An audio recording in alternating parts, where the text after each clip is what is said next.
श्रद्धेय महानुभावों, योग का क्रम चल रहा है और इस क्रम में चर्चा चली थी अभ्यास वैराग्याभ्याम तनिरोध। और इसी प्रसंग में आगे सूत्र कहता है तत्र स्थितौ यत्नोभ्यास। पहला में बात की गई थी कि अभ्यास और वैराग से तत् निरोध, तत् उसको, किसको, वृत्तियों को, मन के व्यापार को, प्रमाण विपर्य विकल्प निद्रा स्मृतया, ये जो 5 प्रमाण विपर्य विकल्प निद्रा स्मृति, जो 5 वृत्तियां हैं, 5 व्यापार है जो मन के अंदर सरल सहज मनुष्य मात्र में चलते रहते हैं। और इन वृत्तियों से व्यक्ति विकास की ओर दिमाग को, दिल को आगे नहीं बढ़ा पाता है। उसी में घूर घूर करके वो देखता रहता है, समझता रहता है, घूरता रहता है। और स्मृति तो इतनी अधिक प्रभावशाली है कि काफी समय तक भी अभ्यास करने पर थोड़ा सा विचलन हुआ, थोड़ा सा दुख हुआ कि आदमी स्मृति के विषय में आ जाता है और वह प्रधान विषय बन जाता है और आदमी उसी में उधेर बुन में लगा रह जाता है। पुनः विद्यार्थी जीवन में या गृहस्थ जीवन में वह अपने को हक्का बक्का महसूस करता है। वह ठीक प्रकार से विषय वस्तु की ओर अग्रसर नहीं हो पाता और इसके लिए अभ्यास की बात कही जा रही है और वैराग की बात कही जा रही है। और वैराग में विसर्ग है, रंजने धातु है और स्याय प्रत्यय की बात आ रही है और उसमें गुण वचन की बात आ रही है। गुण वचन यदि है तो ऐसी परिस्थिति में हम कर्म में स्याय करते हैं। ऊपर से स्याय की अनुमति आ रही है। गुण वचन ब्राह्मणादिभ्य कर्मणि च, गुण भी है, वचन भी है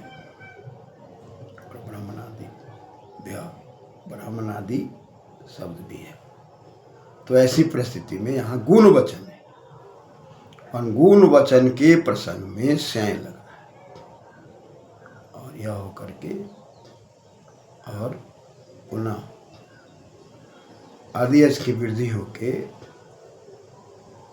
स्वच्छामादेश से आदेश की वृद्धि होके वैराग्य बन गया। वैराग शब्द कहना बड़ा आसान है लेकिन वैराग्य होना आसान कार्य नहीं है। विगतः रागः वैराग्य, राग निकल जाना, सुखानुसई रागः, सुख के वशीभूत राग। और इस दुनिया में आने के बाद हर व्यक्ति सुख में ही जाना चाहता है, चाहे वो कर्म कैसा भी करे, हर व्यक्ति सुखी होना चाहता है। लेकिन सिद्धांत है कि कर्म में यदि विकर्म है, दुष्कर्म है, अकर्म है तो सुख नहीं होगा, चाह करके भी नहीं होगा, सारी व्यवस्था देने के बाद भी नहीं होगा। इसलिए राग को समझना बड़ा जरूरी है और ये विषय प्रधान है और धीरे धीरे इसको हम कम करते हैं और प्रयास करते हैं कि एक पड़ाव से दूसरी पड़ाव में, दूसरी से तीसरी पड़ाव में जाते जाते हम अभ्यास के द्वारा अपने अंदर के राग को कम करते चले जाएं। और सुख तो चाहिए लेकिन विलासिता की बात नहीं होनी चाहिए। आवश्यकता तो है, आवश्यकता की पूर्ति तो करनी है नियम और मर्यादा के अंदर। और नियम और मर्यादा का परित्याग करके कोई सुख चाहता है तो वह पुनः दुख की ओर भागता है।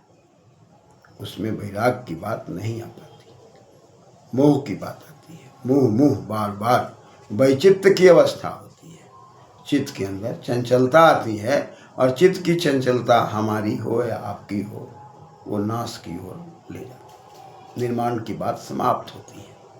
इसलिए कहा कि भाई अभ्यास वैराग बहुत आवश्यक है, इसको समझना होगा, और समझ करके 5 वृत्तियां जो हैं उसके लिए लगातार हमें लगे रहना होगा, अभ्यास करने में।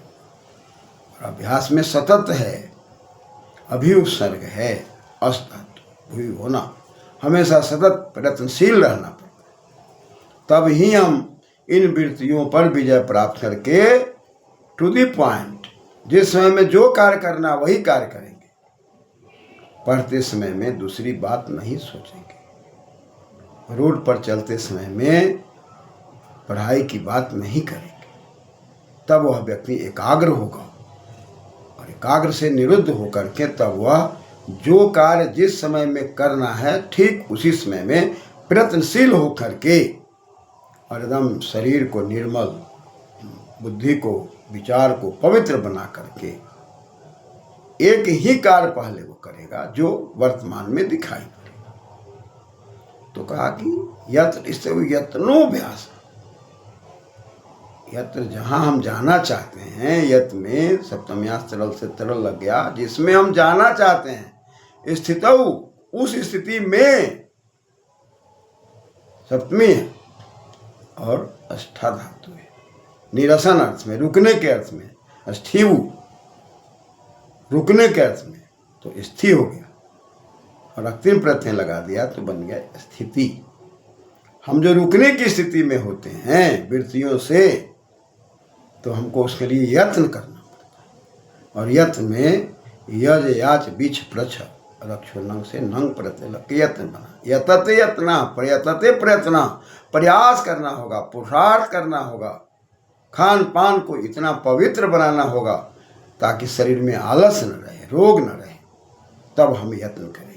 चाहे पढ़ाने का यत्न करते हो, पढ़ने का यत्न करते हो, या कोई भी कार्य हम जीवन में करना चाहते हैं, तो यत्न में प्रयत्न बहुत आवश्यक है, और यत्न और प्रयत्न के द्वारा ही हम जीवन के रत्न को प्राप्त कर सकते हैं। रत्न को प्राप्त करने के लिए वेद के मंत्र कहते हैं, अग्निमिरे पुरोहितम यजस्य देव मृत्विजम होतारम रत्न धातमम।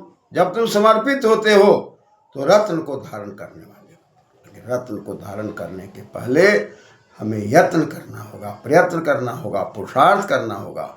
चाहे विद्या का रत्न लेना चाहते हो, या जीवन के अंदर भौतिक वैभव का रत्न लेना चाहते हो, बिना पुरुषार्थ और बिना परिश्रम के हम यदि रत्न लेते हैं तो वह उत्तराधिकारी के लिए सुरक्षित नहीं है, और आपके जीवन में भी हो सकता है कि रहते रहते आप वहाँ से अलग हो जाएं, आपसे छिन जाए। इसलिए तत्स्थितौ, स्थित होकर वृत्तियों को हटाने में अभ्यास वैराग की आवश्यकता है, और उसमें सतत की आवश्यकता है। यत्न करने की जरूरी है, प्रयास करने की जरूरी है, और अभ्यास की जरूरी है। और अभ्यास में अभ्यस्यते अभिउपसर्ग है, और असुक्षेपने धातु। जिनको छोड़ देना है तो छोड़ देना, और जिनको लेकर के चलना है तो चलना है। नियम मर्यादा के अंदर छोड़ने की आवश्यकता है तो छोड़ना है, और नियम मर्यादा के अंदर जिसको पकड़ने की आवश्यकता है उसको पकड़ना है। उस परिस्थिति को समझकर हम सतत लगे रहते हैं, अपने प्रधान गुण सात्विक गुणों की ओर अग्रसर होते रहते हैं, रासिक और तामसिक से अलग हटने का प्रयास करते हैं, तब जा कर के हमारे और आपके जीवन में दृढ़ता आती है। और इसके लिए लंबे समय, लंबे अरसे की आवश्यकता पड़ती है, जो अगला सूत्र कहता है। यानी कि हम 5 वृत्तियों को हटाना चाहते हैं तो अभ्यास और वैराग की आवश्यकता है। अभ्यास वैराग में जब जाते हैं तो हमको वहाँ पर जाने के बाद स्थिर होने की आवश्यकता है, और स्थित होने में जहाँ पर हम कह रहे हैं कि स्था धातु है, अक्तिन प्रत्यय लग करके स्थिति शब्द है, और सप्तमी में ङे लग करके, शेषो घैसा किसे घी संज्ञा हो करके औदच्य घे स्थिति के ई को अ हो के स्थित और ए को औ हो करके वृद्धि रेची होकर स्थित, वह स्थिति, वह परिस्थिति जहाँ स्थिरता है, गंभीरता है और मन को, बुद्धि को चिंतन मनन करके धैर्य अवस्था की ओर ले जाते हैं। धैर्य की अवस्था जो है धिया है और धिया की अवस्था जो है धियम राति, आदान प्रदान करने में जो बुद्धि का प्रयोग करता है वही धैर्य है, वही धैर्यशाली है। अतः धैर्यशाली होकर के लगातार अन्वेषण करते हुए, स्थित होकर यत्न करते हुए, प्रयत्न करते हुए, पुरुषार्थ करते हुए अभ्यास करने की आवश्यकता है। अभी अस कहें प्रत्यय अभ्यास, अभ्यास्य थे, अभ्यास भी करना है, वैराग की भी बात करनी है, धीरे धीरे कम करना है राग को और सुख के वशीभूत ही केवल जीवन को नहीं बिताना है, उसे धीरे धीरे धीरे धीरे अलग होने की आवश्यकता है। और इस प्रकार से हमारी आपकी जो अवस्था है, 4 अवस्था है, ब्रह्मचर्य, गृहस्थ, वानप्रस्थ और संन्यास, वहाँ तक जा कर के जब हम अभ्यास करते हैं तो अगला जन्म निश्चित रूप से विद्या से युक्त, परिश्रम से युक्त, तप से युक्त एक आदर्श मानव के स्वरूप में हम आकर के पुनः आगे जाकर परम तत्व की ओर क्रमशः बढ़ते चले जाते हैं। धन्यवाद।